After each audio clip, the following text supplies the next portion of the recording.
Centro de Políticas Públicas, en el que una vez al mes pues, tendremos como esta sesión especial en donde intentamos presentar un trabajo que una matemáticas, estadística, machine learning, computación, hacia atacar y aproximarse a la solución de un problema de la sociedad, del bien social, y con énfasis en las políticas públicas. Estas sesiones este semestre van a ser los viernes, el primer viernes de cada mes. Entonces, pues, para que lo agenden, se anoten, y una vez para todos los primeros viernes de cada mes aprendan un poco de cómo podemos usar las matemáticas y la computación para mejorar el bienestar de todos.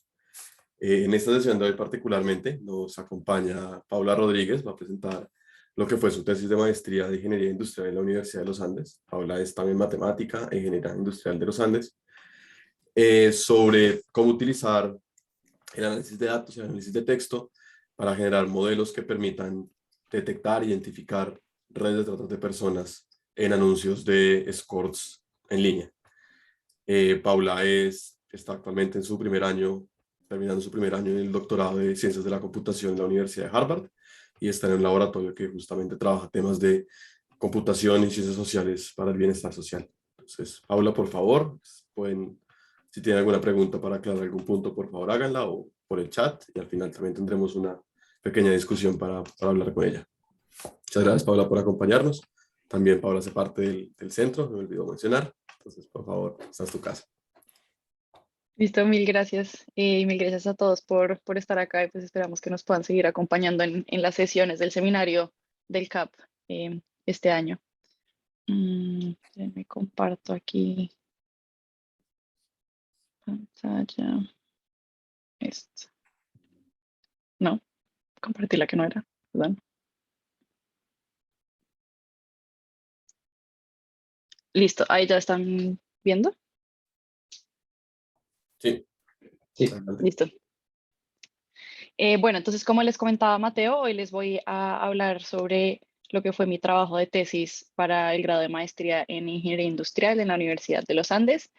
El título es básicamente Identificación de redes de trata de personas en anuncios en línea de escorts escritos en español, y ya van a ver pues por qué hago este énfasis en español, pues porque al final es un modelo que se está centrando en poder hacer buenas predicciones y poder encontrar patrones que realmente hagan sentido para, en este caso, textos en español, pero incluso el modelo podría ser extendido a cualquier otro idioma. Obviamente estos son temas que se han tratado ampliamente para textos en inglés, entonces por eso que es importante enfocarnos un poco en cómo se haría para el caso de tener textos en español.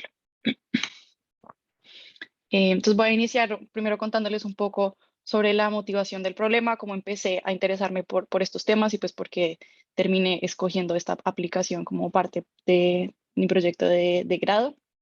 Luego vamos a ir un poco sobre revisión de la literatura, tanto de modelos de análisis de datos que ya se hayan utilizado en este campo, como algunas de las necesidades particulares que encontré en Colombia y por qué se tomaron entonces algunas de las decisiones sobre los resultados o digamos que el apoyo que daría a los tomadores de decisión para el contexto colombiano. Ya después voy a entrar un poco más sobre la metodología del modelo, qué datos se utilizaron y ya como tal, cómo se procesaron todos estos textos.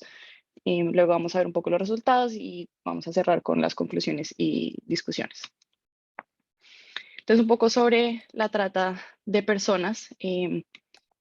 Normalmente cuando hablamos de trata de personas, pues pensamos sobre todo es en explotación sexual, pero pues es importante aclarar que la trata de personas no solamente trata de explotación sexual, sino que incluye otro tipo de explotación a víctimas como pueden ser el trabajo forzoso, las actividades delictivas, matrimonios forzados, entre otras. Sin embargo, la explotación sexual corresponde al 50% de los casos de trata de personas en general. Estas son algunas estadísticas de un informe de las Naciones Unidas sobre la trata de personas en el 2020. Y pues hoy en día un tema que puede ser bastante delicado y por donde se mueven muchos estos temas de trata de personas es en las redes sociales y en general en distintas páginas web. Entonces, estas tecnologías se utilizan para distintas, digamos que fases o partes que pueden tener la trata de personas, como puede ser reclutar víctimas, publicar a las víctimas que ya tienen, entonces poder como publicar sus servicios, o a forma de explotar a las víctimas, entonces, por ejemplo, cuando comparten contenido de las víctimas como videos, fotos, etc. En Estados Unidos, una de las páginas web donde principalmente se hacían este tipo de publicaciones de anuncios de víctimas que ya tienen, que era Backpage. Esta fue una página que cerraron, pues el gobierno hizo que se cerrara en el 2018. Sin embargo, en Colombia y Latinoamérica sigue habiendo páginas que hacen exactamente lo que hace Backpage, de forma completamente abierta. Esto no es ni siquiera que toque meterse pues como al dark web ni nada, cualquiera se puede meter a estas páginas. Y esta es una página que es pues, de las principales. Inicialmente la revisamos fue porque a partir de una hackathon organizada por IBM y una fundación que se llama Pasos Libres, pues ellos mencionaron que esta sería como que una de las principales a atacar, que actualmente no se está haciendo nada con esos datos. Esta página, por ejemplo, tiene operaciones en México, Colombia, Chile, Brasil, Italia, España. Pues es impresionante que una página como estas pues todavía esté así completamente abierta, no se está haciendo nada con sus datos, cuando páginas que funcionaban de la misma forma en Estados Unidos pues ya han sido cerradas por ley. Entonces acá para mostrarles un poco cómo es esta relación sobre el hecho de reclutar, publicitar o explotar a las víctimas utilizando plataformas digitales, pues vemos que sobre todo se utiliza más para el tema de publicitar. Estos son como algunos de los casos que estudiaban en este informe de las Naciones Unidas con respecto a la trata de personas en el 2020. Y esto es importante más que todo porque pues es en este caso de publicidad de víctimas en el que nos vamos a centrar para esta página que les mencionaba de Mil Eróticos. Entonces ahora después también para entender un poco qué es lo que se estaba necesitando en Colombia, qué estaba haciendo falta, cómo se podrían utilizar mejor estos datos para poder asistir a ya sea investigadores, policía, fiscalía, personas que trabajen estos temas y que los investiguen. Entonces, pues tuvimos distintas conversaciones con organizaciones que estén relacionadas tanto con el tema de trata de personas en Colombia como con el tema de explotación, ya sea de niños, adolescentes, mujeres en entornos digitales principalmente. Entonces, en Red Papás es una organización que trabaja por la protección de los derechos de la niñez y de la adolescencia, y ellos velan por el uso seguro y responsable de las tecnologías y la protección de los niños y adolescentes contra el abuso y la explotación sexual en línea. Entonces, si bien ellos no están trabajando temas de trata de personas como tal, en Red Papás tienen una plataforma donde reciben mensajes sobre todo de padres de familia, pero también de otras personas cuando encuentran casos de posible explotación de menores en redes sociales. Entonces, no sé si ven como algún mensaje ofensivo en Instagram o una página en TikTok que se dedica a subir videos o con ciertos textos o captions relacionados con explotación de niños y adolescentes. Ellos recolectan toda esta información, tienen como que a sus investigadores revisándolos más a mano y luego pasan toda esa información a la Interpol, a la policía. Entonces, más por mostrar que metodologías como la que vamos a ver más adelante, si bien están pensadas ahorita para el caso de trata de personas, porque se hicieron para esta página en particular, podrían ser también útiles para este otro tipo de organizaciones que trabajan temas similares. Perdón, me basé una. Tanto es también la Fundación Pasos Libres, que es una organización sin fines de lucro colombiana que busca reinventar la forma de prevenir la trata de personas. Entonces buscan soluciones innovadoras que contemplen el contexto colombiano, y esta Fundación Pasos Libres pues fue la fundación que organizó esta hackathon inicial y como por la cual me empecé a meter en este tema con otro grupo de investigadores que pues ya ahorita les voy a mostrar. También tuve conversaciones con la fiscalía, entonces hablando con un ex fiscal para la niñez y la adolescencia, él mencionaba esto que pues fue como clave también para poder determinar cuál sería un poco el objetivo de estos modelos o para qué estaríamos utilizando estas publicaciones. Mencionaba, no es tan sencillo esclarecer el tipo penal como no es tan sencillo esclarecer el interés de unos y otros por desmantelarlas. Y mencionaba que existe un mayor interés frente a las redes de trata de personas que sobre casos aislados. Es decir, estos datos sería mucho más interesantes usarlos no para decir aquí hay una víctima individual, porque luego el interés para poder seguir investigando ese caso puede ser muy complicado de conseguir, pero habría mucho interés si se logra encontrar, es más que todo es como redes o un grupo.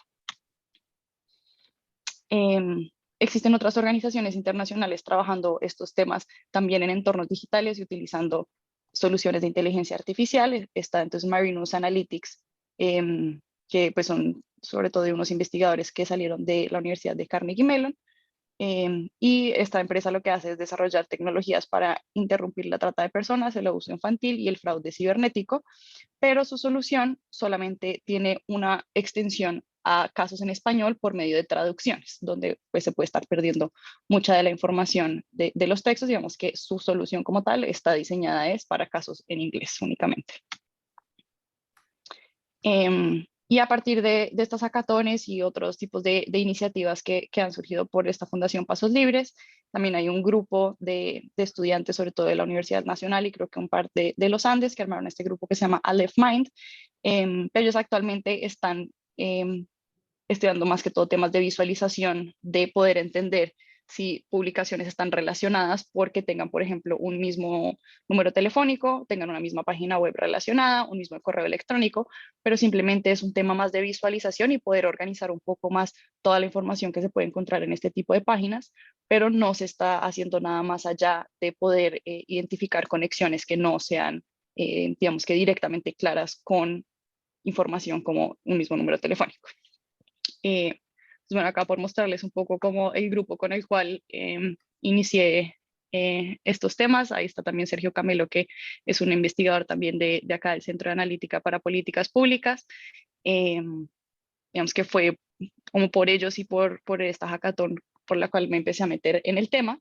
Pero obviamente tampoco me puede faltar mencionar a otros investigadores que me colaboraron muchísimo también pensando en este problema, José que está por acá, Juan, Mateo, Álvaro, pues que me han ayudado mucho como a pensar en cómo llevar este proyecto y pues por supuesto también mi asesor en los Andes que fue Felipe Montes.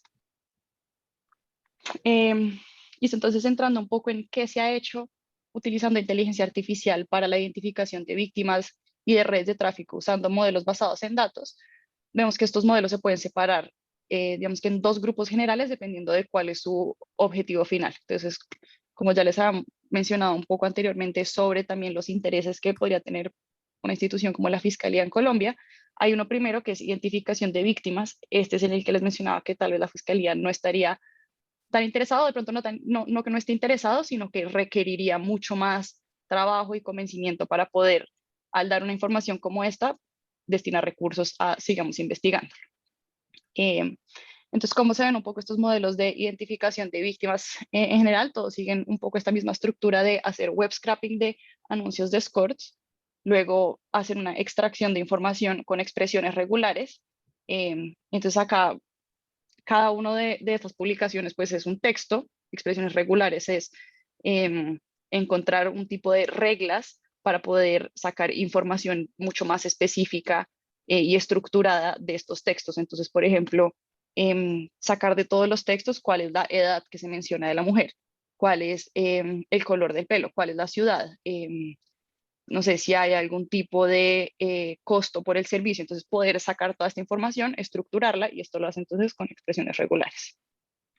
Luego siguen más o menos dos caminos. Entonces la primera es realizar una marcación que sea conocida ya por casos de personas. Entonces, por ejemplo, hay unos modelos que ya están desplegados en Estados Unidos que lo que hacen es utilizar los teléfonos celulares que aparecen en estos anuncios, pero marcarlos como posibles casos de trata de personas porque ya saben por casos anteriores que ya han capturado que ese celular está relacionado o a un delito de trata de personas o a algún otro tipo de delito. Entonces acá tienen marcaciones que de cierta forma son reales y tienen certeza de que ese número celular está relacionado con delitos en general.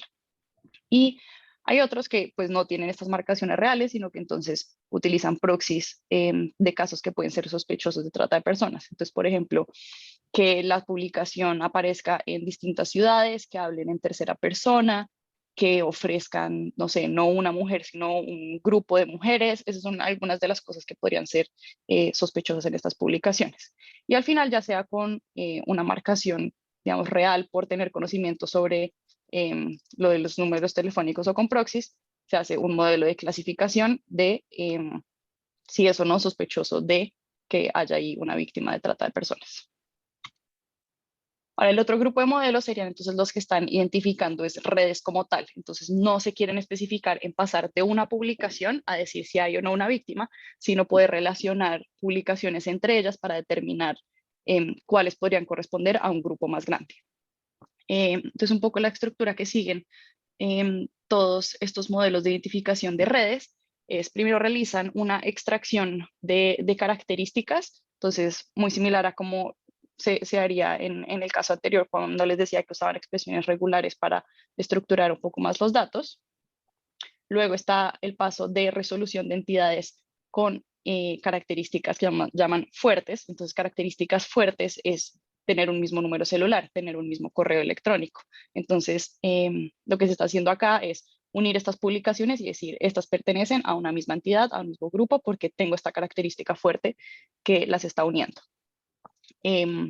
Después, entonces, con esto aprenden una función de emparejamiento, que es esta que dice, pues, bueno, el match function, que es cómo voy a poder entonces ahora relacionar publicaciones que si bien no tuvieran esta característica fuerte del mismo número telefónico o mismo correo electrónico, cómo puedo aprender entonces si vienen o no de una misma entidad por las características que venían de aquí de un feature extraction que se hace con expresiones regulares por lo general.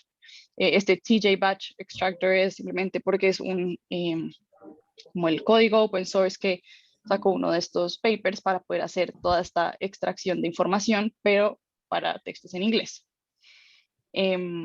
Luego entonces pasan a hacer la resolución de entidades con la función de emparejamiento que se aprendió y en algunos casos tienen un último paso de aprender un poco cuáles fueron esas reglas para poder decir que dos publicaciones venían de una misma entidad, así no tuvieran esta característica fuerte. Entonces, entender específicamente si, no sé, las está uniendo porque menciona a mujeres latinas de 18 años. Entonces, eso de pronto puede ser una de las razones por las cuales se están uniendo, por más de que no tengan un mismo número telefónico.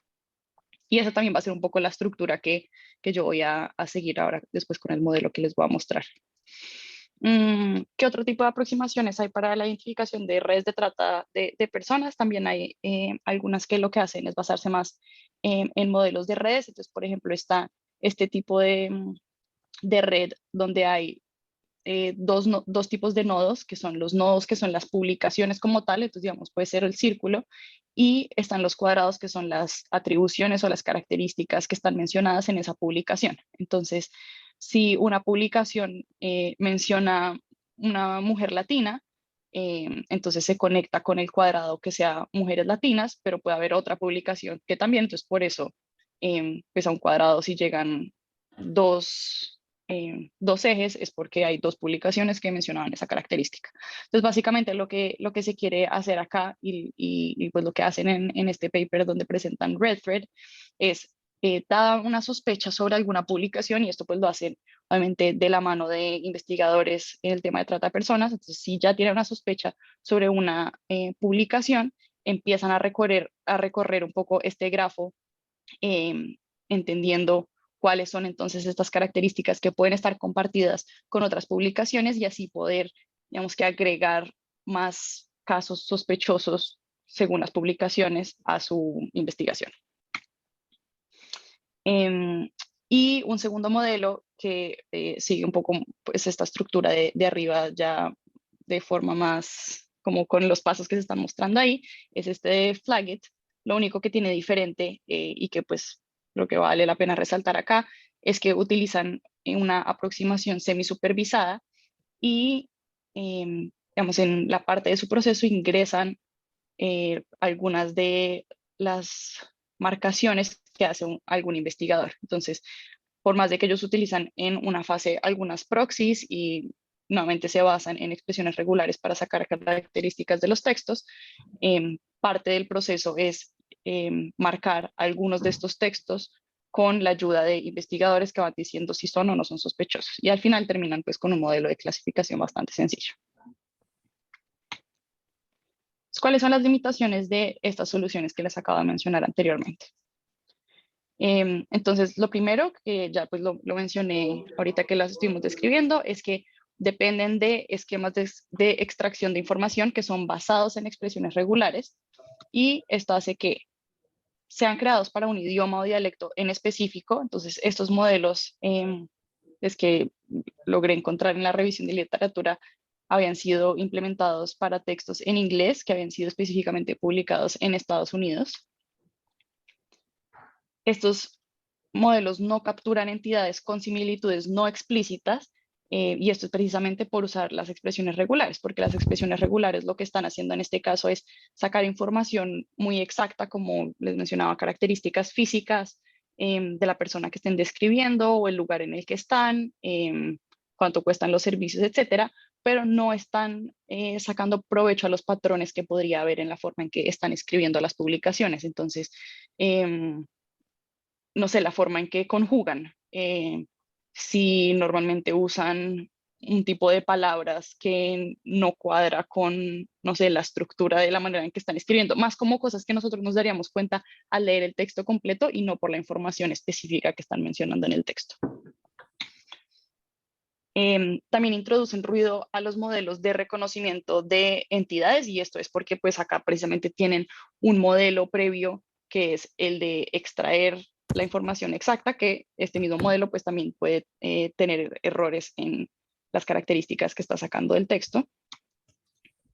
Y además requieren también de una alta capacidad computacional para poder realizar las comparaciones, porque lo que están haciendo, y bueno, esto no sería el caso de los que lo hacen a manera de una red, pero para los que utilizan estos modelos de clasificación, siempre están haciendo las comparaciones por pares de publicaciones. Entonces, cogen dos publicaciones, las comparan según el modelo de clasificación, miran si están o no relacionadas. Entonces, para poder después armar toda la red de cuáles están o no conectadas, pues tienen que hacer todas las comparaciones por pares para poder determinar si hay un eje o no entre, entre los nodos que serían las publicaciones.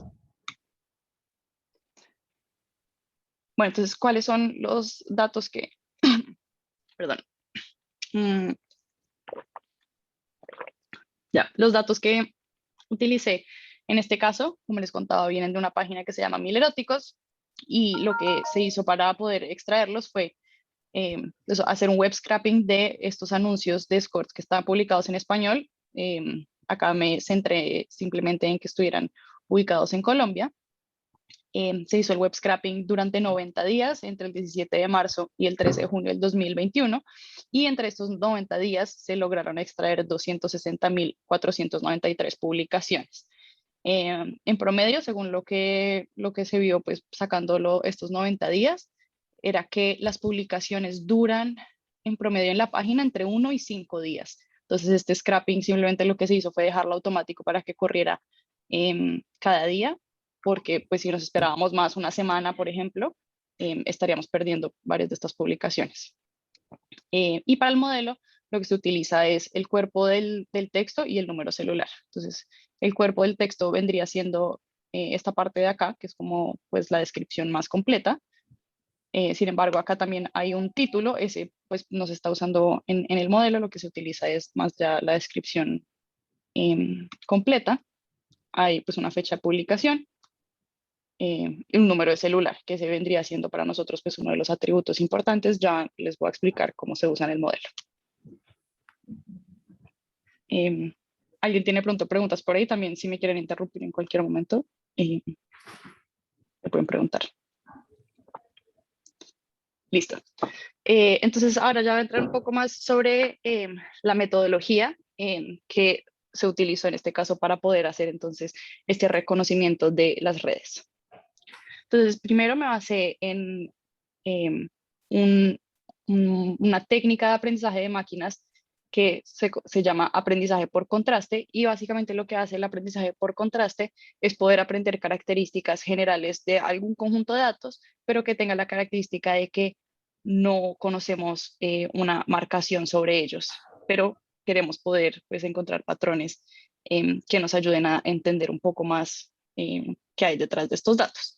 Lo que quiero decir acá es que hay situaciones, sobre todo situaciones, digamos, de crímenes o de casos ilegales, que es muy difícil tener marcaciones reales. En este caso, para nosotros es muy difícil saber si una publicación está o no relacionada con trata de personas. Sin embargo, queremos usar la publicación para poder encontrar patrones sobre ella que nos ayude a entender si podría estar o no relacionada con trata de personas. Entonces, el aprendizaje por contraste, básicamente lo que hace es poder utilizar estos datos, compararlos, es decir, son similares o no son similares, y usar esa información como si fuera la marcación que nos está faltando. Y para qué vamos a usar este aprendizaje por contraste, pues lo vamos a utilizar entonces para poder resolver el problema de resolución de entidades. El problema de resolución de entidades consiste en identificar y comparar registros. Estos registros también se conocen como instancias, y queremos identificar si vienen o no de una misma entidad. Entonces, en nuestro caso, poder comparar publicaciones y poder determinar si vienen o no de un mismo autor o de una misma organización, que podríamos pensar entonces como una red de trata de personas. ¿Cómo se ve esto un poco? Entonces, si cada uno de estos nodos, pues con estas letras, son una publicación, digamos que nuestro ground truth va a ser que los que tienen un mismo número telefónico vienen de una misma entidad. Entonces, estas son las conexiones que se ven en las líneas negras, y pues esa es nuestra primera suposición, que las publicaciones con un mismo número telefónico pertenecen a una misma entidad. La segunda Paula, suposición... Paula, qué Sí, pena. Álvaro. No sé, es que veo que hay un par de preguntas, pero Mateo no sé por qué también preguntó, entonces no sé si es que no tiene acceso a hablar. Y no, Eh, para que Paula les respondiera de pronto no ahorita, pero cuando Ah, quiera. Vale, no, no uso imágenes. Sebastián, por ahora fue solo con el texto. Em, de hecho, eso fue todo un proceso también de cómo extraerlo, porque si uno entra incluso y ve la página, creo que hasta uno como investigador también se tiene que cuidar de qué cosas ve, y sobre todo si uno no está como que entrenado para trabajar temas tan delicados como esto. Entonces, intenté de todas maneras de hacerlo como muy por detrás, sacar el texto sin tener que estar viendo las imágenes, porque en verdad se ven imágenes muy fuertes. Total, que las imágenes podrían servir para dar un poco más de información, pero en este caso únicamente con textos. Eso se hace con redes neuronales. ¿Qué parte específicamente? El aprendizaje por contraste y la resolución de entidades, pues, si podías un poco ahondear en esos modelos. Sí, yo ahorita ya las siguientes diapositivas voy a presentar la parte donde se usan las redes neuronales, precisamente, Ok. y sí creo que tal vez queda un poco abstracto mencionar acá el aprendizaje por contraste. El aprendizaje por contraste se utiliza en una red neuronal. Entonces, precisamente, vamos a utilizar redes neuronales para poder procesar los textos. No tenemos una marcación real de eso, no este texto, un caso de trata de personas. Entonces es ahí donde utilizamos aprendizaje por contraste. Entonces uso redes neuronales para poder, digamos que procesar los textos y comparar lo que obtuve de una red neuronal con lo que tú obtuve de otra red neuronal, y ahí sí aprendizaje por contraste para poder, digamos que unirlas y utilizar si son similares o si son diferentes. Diego Macal, si los criminales ven que con esta tecnología los están capturando y ellos cambian su léxico para enmascarar sus actividades, es decir, desarrollan un nuevo lenguaje para referirse a sus actividades criminales, encubriéndolas en palabras más neutras, ¿tu modelo podría llegar a discernir ese encubrimiento?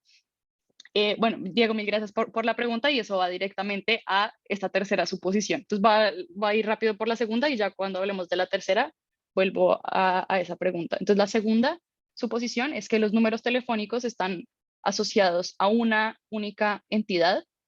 Eso ya dijimos que es como nuestra verdad. Entonces, un mismo teléfono es una misma entidad, pero también puede pasar que las entidades tengan más de un número telefónico asociado. Y eso es precisamente lo que nosotros queremos aprender: cómo unimos números telefónicos diferentes a decir que son de una misma entidad. Y la tercera suposición es que las entidades tienen estilos de escritura que determinan de manera única la correspondencia entre instancias y entidades. Entonces, eso está relacionado con lo que Diego está diciendo, y es porque en este caso pues estamos suponiendo que hay algo de información en la manera en que estas entidades, esos autores, están escribiendo sus textos. Hay algo de información en común para poder decir vienen de una misma entidad. Por supuesto, si cogemos aleatoriamente maneras de escribir y no tienen nada en común, pero son una misma entidad, pues este tipo de aproximaciones probablemente no lo va a capturar. Aquí estamos pensando es que precisamente quienes lo escriben algo tendrán en común, algún tipo de información tienen en común, algún estilo de escribir. Si no es el estilo de escribir, es entonces, no sé, algún patrón tiene que haber por detrás, ya sea porque siempre están en la misma ciudad, siempre publican a cierta hora, pero pues sí, si es algo completamente aleatorio, no sería posible identificar. Sebastián dice, si estaba viendo la página en este momento y las imágenes son súper explícitas. De lo rápido que vi, hay algunas fotos que se repiten en posts diferentes, que es raro, sí, eso yo también lo noté. Entonces me parece interesante usarlas para un futuro trabajo.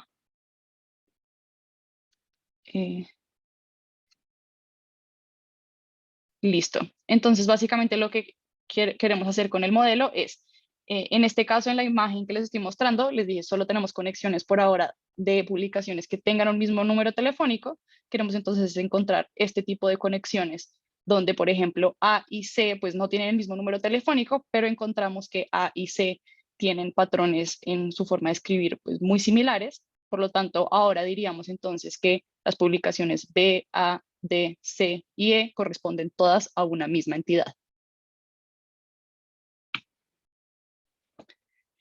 Listo, entonces un poco sobre cuál es el esquema propuesto para esta resolución de entidades que va a estar utilizando entonces el aprendizaje por contraste.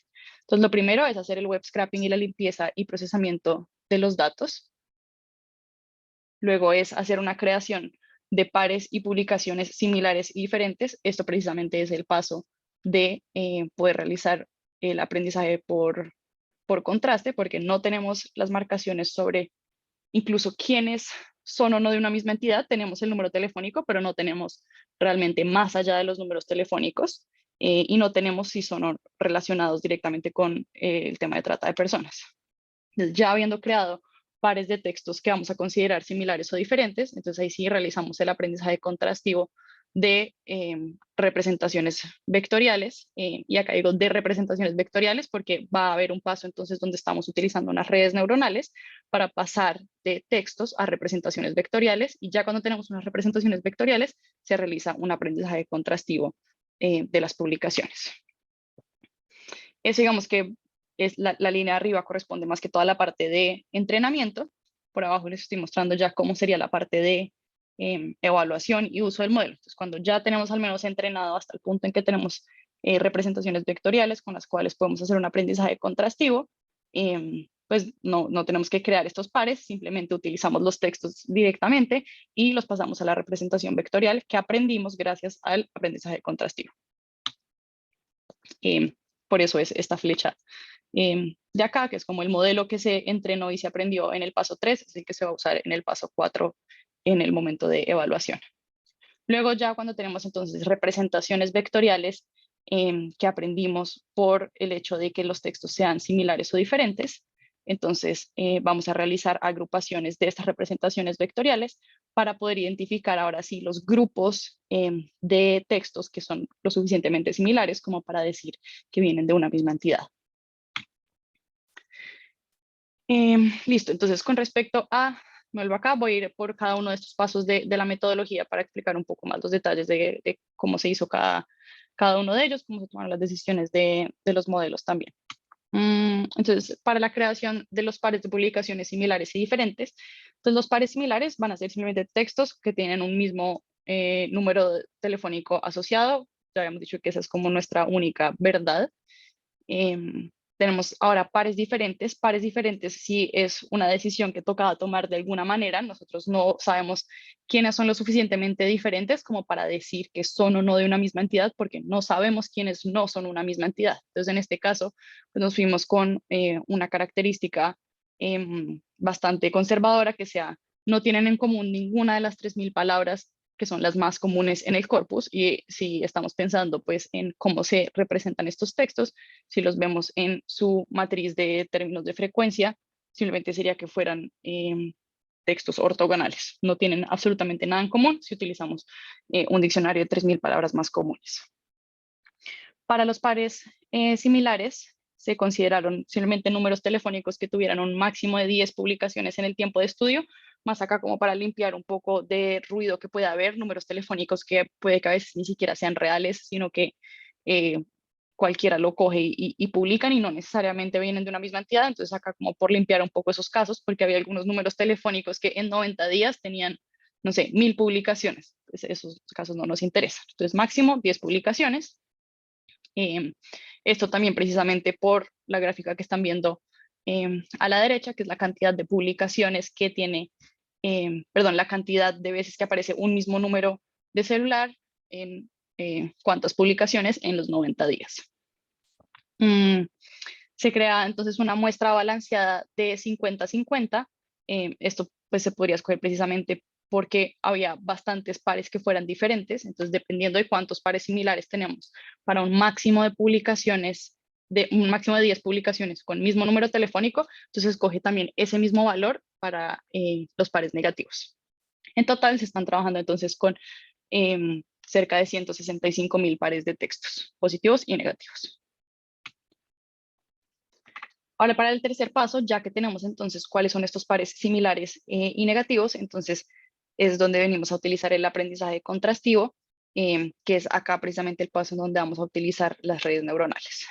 Entonces, pues si de pronto no conocen lo que es una red neuronal recurrente, en este caso es específicamente que son las que usamos para los textos, es una red neuronal que utiliza datos secuenciales o datos de series de tiempo. Entonces se pueden imaginar, puede ser sonido, pueden ser videos, porque los videos si uno los parte en cuál es la imagen que sale en cada segundo, entonces los podemos pensar como una secuencia. En este caso tenemos frases, entonces son secuenciales en el sentido de que cada palabra es un momento de nuestra secuencia.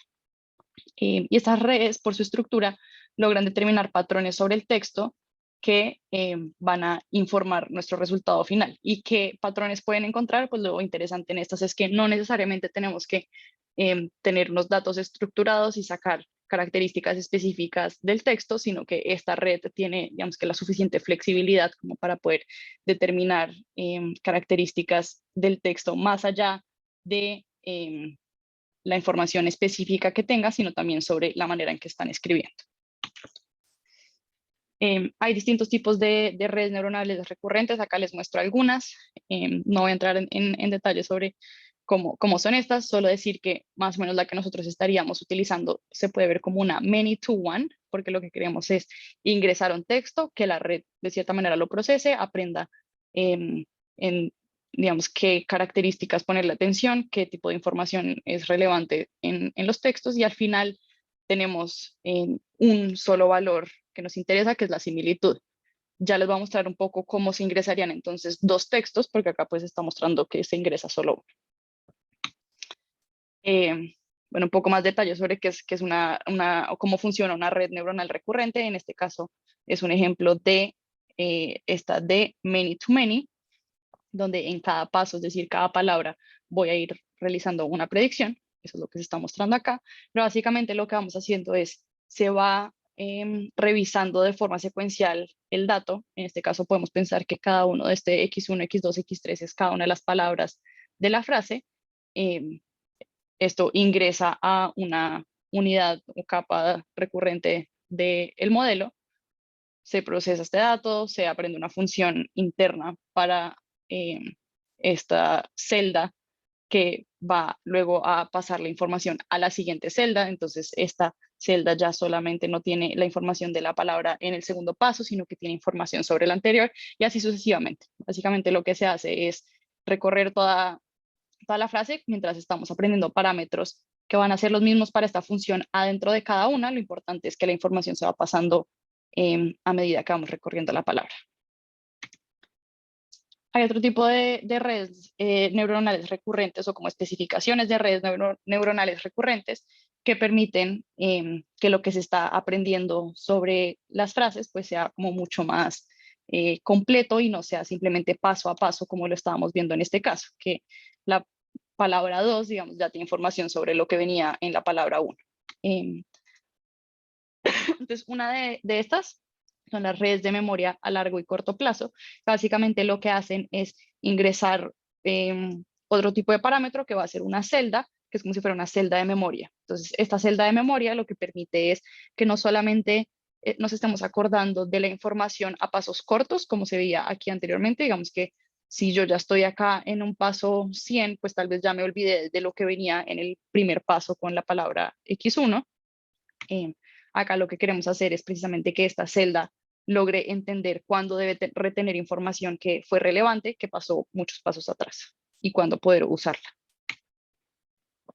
Y otro tipo de redes son también las redes bidireccionales, que lo que permiten es no solamente poder pasar información de inicio a fin, sino también desde el fin hacia el inicio. No queremos entonces, digamos, que al final de la palabra tengamos de la frase tengamos mucha información sobre cómo estaba iniciando la frase y que en ese momento entonces el modelo pueda digamos que dar mayor importancia a las relaciones de las palabras porque ya al final ya las ha revisado todas, sino que al inicio también pueda decir, porque entonces esta frase terminó de cierta manera, pero acá está empezando así, entonces tengo algún tipo de característica que para mí va a ser relevante. Entonces el punto es acá es poner como las dos redes juntas, mientras una va recorriendo la frase de inicio a fin y la otra desde el fin al inicio, y luego la predicción sí se hace conjunta.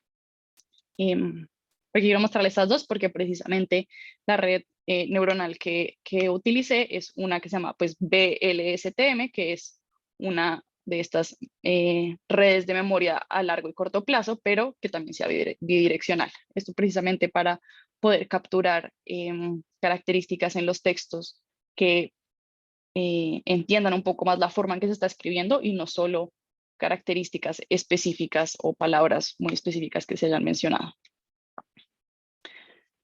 Entonces, la estructura que estamos usando acá es una red neuronal siamesa, y es siamesa en el sentido de que son dos redes neuronales bidireccionales long short term memory igualitas en estructura, pero se pone una al lado de la otra. Y al final se juntan en la función de contraste. Entonces, tenemos que la primera capa, y esto es de cada una de las dos, como se está mostrando aquí en la imagen, recibe las dos entradas correspondientes a los textos de los pares que son o similares o diferentes. Entonces, pues en este ejemplo son dos casos similares. Uno dice, hola, soy Sky, y el otro, mi nombre es Sky.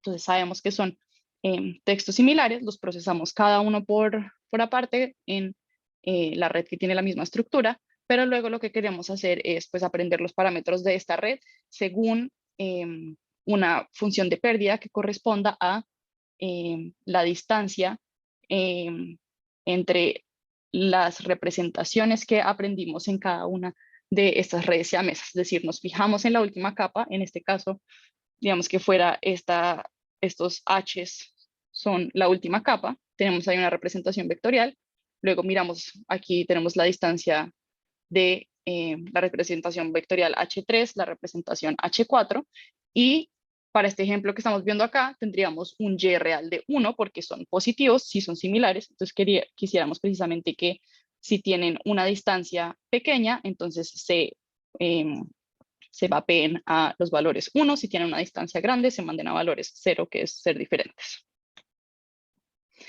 La Long Short Term Memory bidireccional es el modelo por el cual se obtienen las representaciones vectoriales de interés. Como ya les mencioné, sería esta última capa antes de la función de contraste.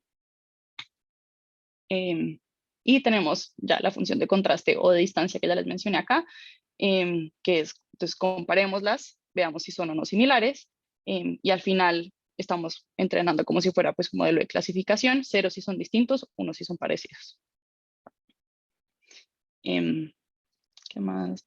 Bueno, ya, y como otro detalle de que se hizo para poder ingresar estos textos, se probaron dos cosas. Lo primero era tener ya una representación vectorial de las frases por aparte, cada una utilizando modelos preentrenados como pueden ser Word2Vec, esas ingresarlas a las primeras capas de esta red y luego poder, digamos que refinar un poco esas representaciones vectoriales para que mantengan las distancias de cercanía si son textos similares, lejanía si son textos diferentes.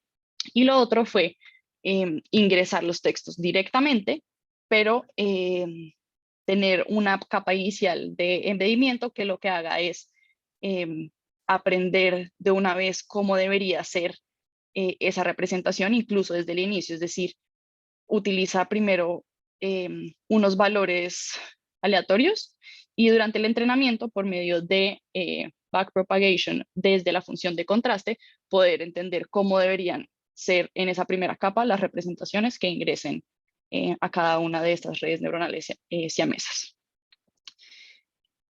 Listo. Bueno, solo como por cerrar un poco acá la idea, lo que estamos haciendo acá es evaluar la similitud semántica entre oraciones para poder llegar a un espacio que sea altamente estructurado, es decir, la representación vectorial de estos vectores H que estamos viendo como la última capa, donde las distancias reflejen entonces las relaciones semánticas que puedan ser complejas, relaciones semánticas en estar cercanos o lejanos, al ser similares o diferentes. Acá un poco sobre cómo fueron los resultados del modelo. Entonces vemos que el mejor modelo es el que tiene una capa de embedimiento entrenable, como les mencionaba anteriormente. Entonces no el que en la primera capa recibía ya representaciones con un modelo preentrenado como Word2Vec, sino el que entrenaba este primer embedimiento también como parte de la red siamesa. Esto se ve aquí con estas líneas grises, donde se obtiene un AUC de 0.93 en validación, más o menos en la época 20, entonces por acá es donde se obtiene el valor más alto de el AUC. En este caso recuerden que estamos trabajando con un modelo de clasificación al ser 0 o 1 si son distintos o similares. Estamos mostrando acá en la línea continua y la línea separada que pues no hay sobreajuste sobre el modelo. Lo que estamos viendo en entrenamiento y en validación es bastante cercano. Y después lo que queríamos entender entonces es cómo son ahora entonces estas distancias en este espacio vectorial que aprendimos al fijarnos en la última capa de la red recurrente. Entonces quisiéramos nuevamente que para pares positivos las distancias sean cercanas, para pares negativos las distancias estén más lejanas.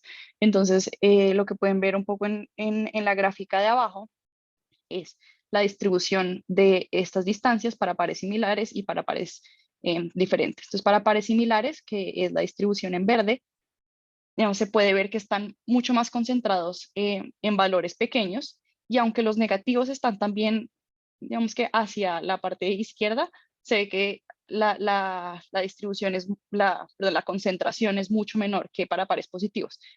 Lo único que esto está diciendo es que todavía se podría mejorar mucho más el modelo, digamos que el modelo perfecto para los que nosotros marcamos como pares negativos, que eran los que no tenían las palabras en común, sería que estuviera completamente concentrado a la derecha, pero al menos en comparación con los positivos, pues sí vemos que las distancias parecen ser mayores. En algunos casos serán menores y precisamente por esto pues somos conscientes que puede haber algunos errores luego al momento de hacer los clústeres, pero algo se está manteniendo aquí sobre estas distancias.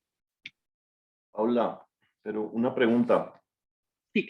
¿Por qué se ve tan bien esa AUC? O no sé si estoy entendiendo. Esos valores de AUC son pues, relativamente buenos, pero digamos que la distancia, pues no se ve mucha, pues alguna capacidad discriminatoria. Yo entiendo que de pronto esta distancia no es al final el score, sino que uno puede pasar esto por un modelo que separe más, es decir, pequeñas diferencias de distancia las puede hacer enormes y entonces separa más y por eso la AUC es así de buena, o no entiendo por qué es tan buena la AUC. El AUC lo que pasa es que le está faltando este paso de aquí. El paso de la función, no sé si están viendo, es que no están viendo ya, Sí, acá. La función de contraste.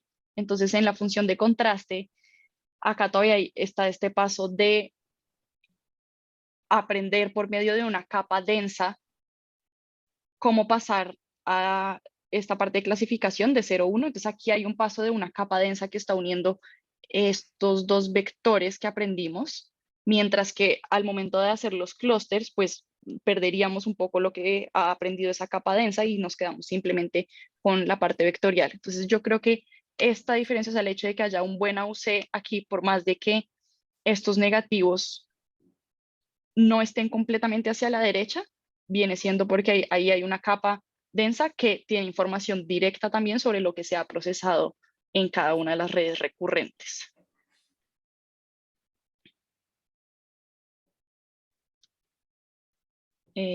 Sí, Álvaro. Listo, digamos pues sí, más o menos, pero eso habría que explicarlo, ¿no? Porque al presentarlo así uno no entiende por qué queda. No sé si en el artículo se hace.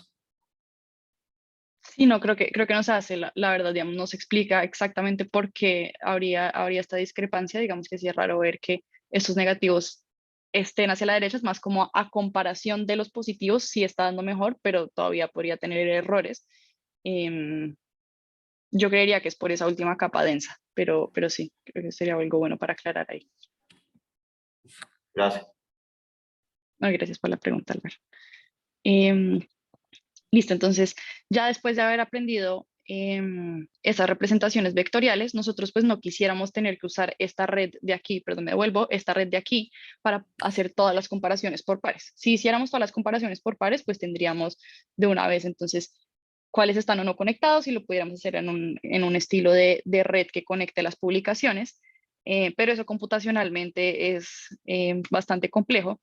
Entonces lo que hacemos es utilizar las representaciones vectoriales para poder crear clústeres con un algoritmo de clustering. En este caso se utiliza DBScan, que es un método que también permite no agrupar todas las publicaciones, en este caso no todos los vectores, sino también dejar algunos que sean ruido. Y en este contexto, eso, digamos que tiene sentido por el hecho de que no podemos asumir que todas las publicaciones que están en esta página web corresponden a alguna red. Puede haber algunas publicaciones que simplemente sean pues personas individuales que están publicando ahí. Entonces, pues queremos un método de clustering que pueda reflejar eso también.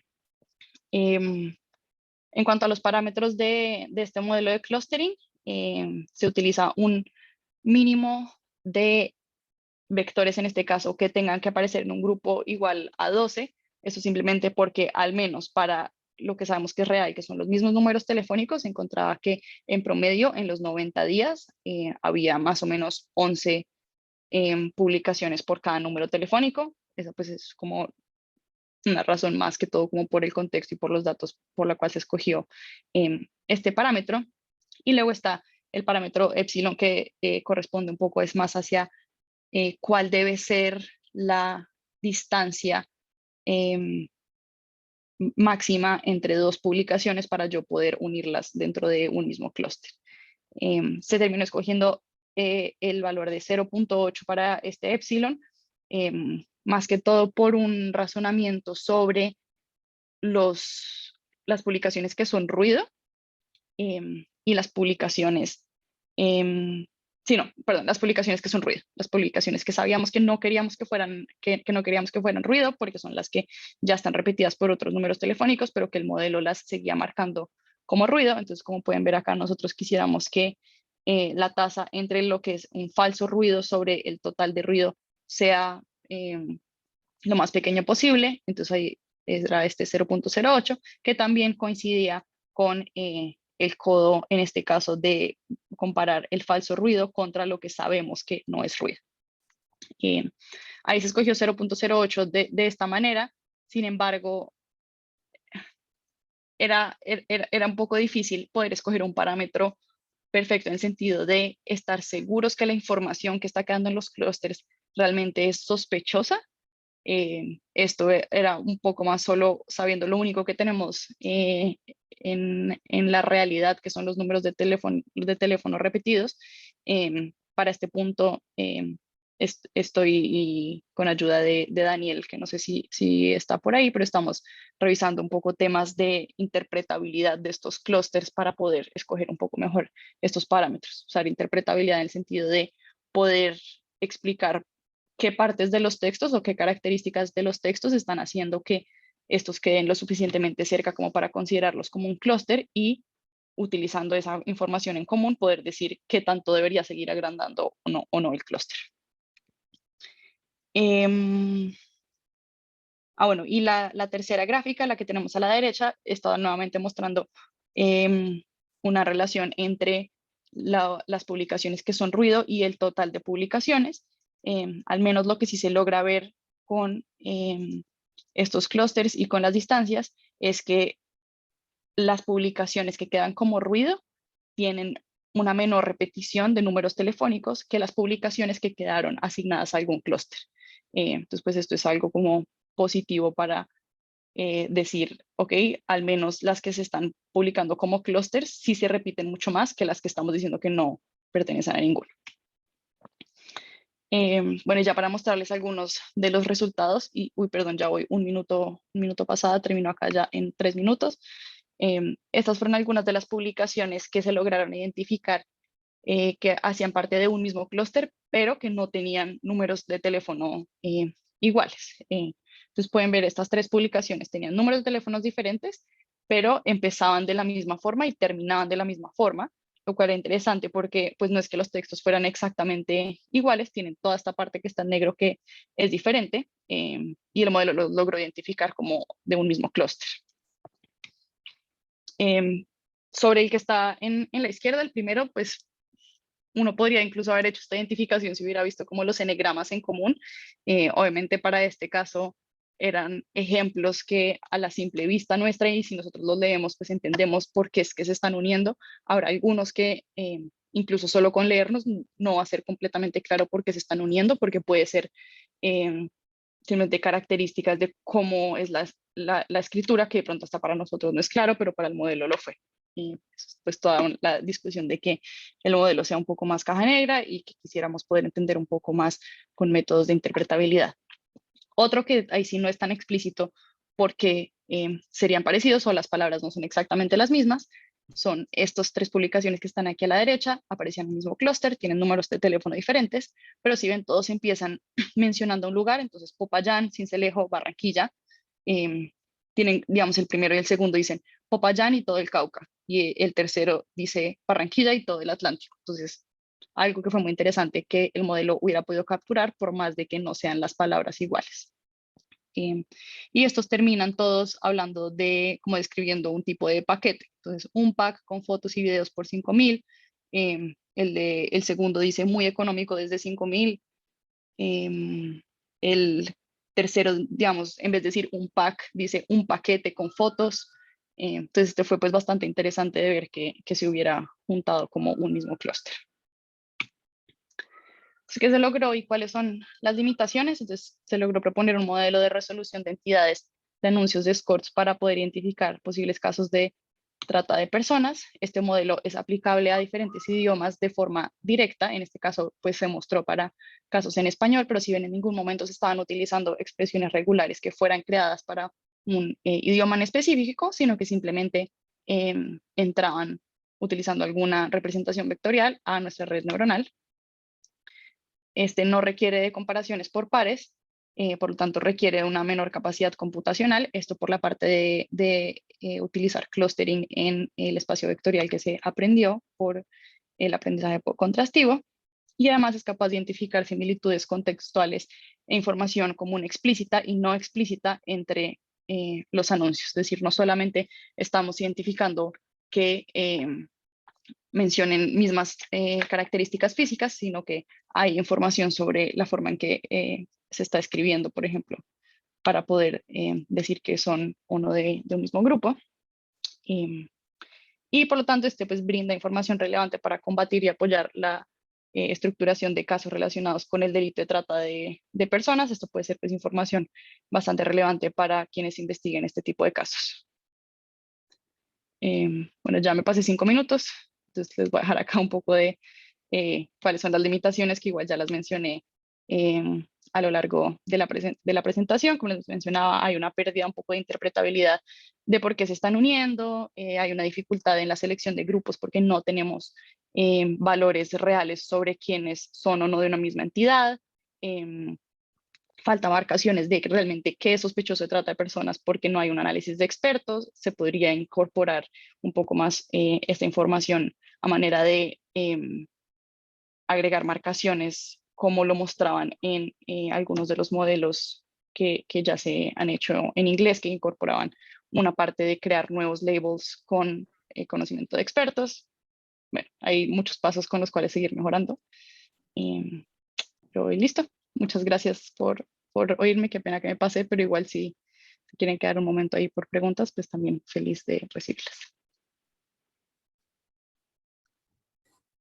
Sí, Paula, muchas gracias, espectacular. Eh, no sé si alguien tiene alguna pregunta para Paula. 5 minutos, un par de preguntas. Dos preguntas súper rápidas. Bueno, una pregunta, un comentario. Paula, la distancia entre los vectores, ¿por qué se hace así con esa función exponencial y por qué no, pues, como una distancia coseno? Creo que estas son cosas también que se podrían revisar para mejorar. La verdad, no hubo una razón específica, fue más que si la distancia que se está utilizando en el aprendizaje contrastivo es la que se está usando, es la misma que sería usar para los clústeres. Es más como em, mantener la misma distancia, pero de acuerdo que hay otra que podría dar mejores resultados o distintos. Creo que, y bueno, lo otro, Paula, es que creo que en la próxima semana, en Cuantil presenta un muchacho de Santiago Neira, tal vez, un estudiante de los Andes que hizo la maestría con Sí, yo la conozco a tesis, Santiago. Ujú. con Adolfo. Yo estuve en la sustentación y él hace una comparación de DB-Scan contra algunos algoritmos de clusterización y realmente es bien chévere.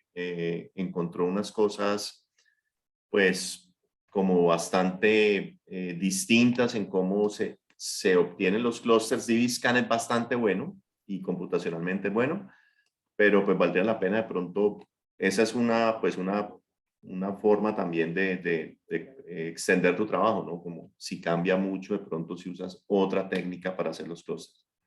Total, total. No, yo creo que estoy de acuerdo. Este trabajo, digamos que fue muy inicial en el sentido de mostrar cómo aproximaciones, cómo aprendizaje por contraste pueden ayudar a pasar estos obstáculos de no tener marcaciones y llegar a clústeres que dan información que parece ser relevante y que están uniendo publicaciones que veamos que son números diferentes, se están uniendo, pero ya al momento de ir a implementarlo, se puede pues probar muchísimas más variaciones para estar seguros que se esté implementando el mejor modelo posible. Listo, gracias, no, estuvo súper, muchas gracias. Entendí un resto. No, y gracias Álvaro y gracias también pues, por todas las discusiones que hemos tenido anteriormente para ver cómo mejorarlo y pues cómo realmente poder tener después impacto utilizando sus modelos. Y No ahí sé Diego si... tiene una pregunta que de Ajá. pronto yo también como quería preguntar eso. Diego pregunta pues esto cómo se puede usar realmente como parte de un juicio o si tocaría cambiar el código penal. Y sí, mi pregunta iba un poco en esa dirección de esto, cómo se lo reciben las autoridades, esto, cómo se usa, esto, cuál paso siguen, todo esto dónde cae. Sí, no, creo que definitivamente es uno de los pasos a seguir, a pensar en cómo se debería hacer. Como lo veo, es más una herramienta que puede asistir a quienes realizan este tipo de investigaciones. No creo que sea una cosa en que uno pudiera decir de una vez, ya aquí hay un caso de trata de personas, entonces ya judicialicen este caso. No, esto simplemente pretende ser, digamos que un modelo que entregue información clara a investigadores, que pueda identificar patrones que hasta los mismos investigadores no han podido identificar, que ayude a procesar información. O sea, es que estábamos trabajando acá por 90 días, simplemente había como 260.000 publicaciones.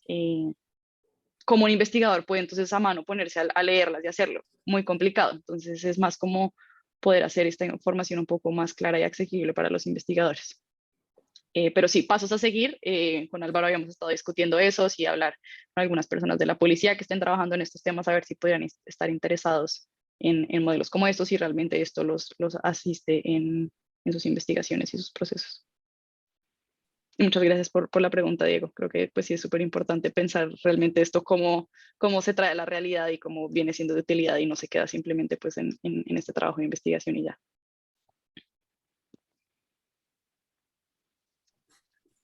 Bueno, no, muchas gracias entonces, Paula. Muchas gracias a todos por asistir. En la página igual del Centro de Analítica para Políticas Públicas está la información del seminario, el correo de contacto de Paula, si alguien quiere continuar esta discusión. Los invitamos entonces a, pues, sí, a seguirnos, a estar pendiente de nuestros proyectos y a vernos en el próximo seminario el primer viernes de marzo. Tengan todos Muchas una gracias a buena todos por semana. estar y gracias por sus preguntas. Gracias, Paula. Gracias, Paula. Chao. Hablamos. Chao, Chao, gracias, Mateo. gracias.